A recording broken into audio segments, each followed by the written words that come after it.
కామారెడ్డి జిల్లా కేంద్రంలో అఖిల భారతీయ విద్యార్థి పరిషత్ ఆధ్వర్యంలో ఎస్ఆర్కే సాందీప్ అని విఆర్ కేసరి ఆర్యభట్ట ప్రభుత్వ జూనియర్ కళాశాలలో రక్షాబంధన్ కార్యక్రమాన్ని నిర్వహించారు. అనంతరం ఏబీవీపీ జిల్లా కన్వీనర్ రోహిత్ మాట్లాడుతూ ప్రతి విద్యార్థి తమ తోటి విద్యార్థితో సోదర భావంతో మెలగాలన్నారు. అలాగే రక్షాబంధన్ ఒకరికి ఒకరు రక్షగా కట్టుకుని మనమందరం దేశానికి రక్షగా నిలవాలని సూచించారు. అలాగే అన్ని కళాశాలలు పాఠశాలల్లో ఘనంగా రక్షాబంధన్ కార్యక్రమం నిర్వహించడం జరుగుతుందని తెలిపారు.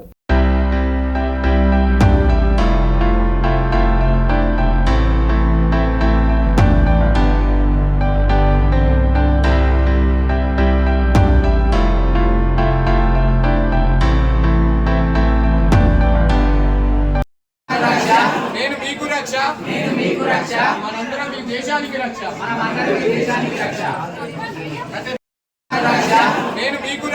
నేను మీకు రక్ష మనందరం ఈ దేశానికి రక్ష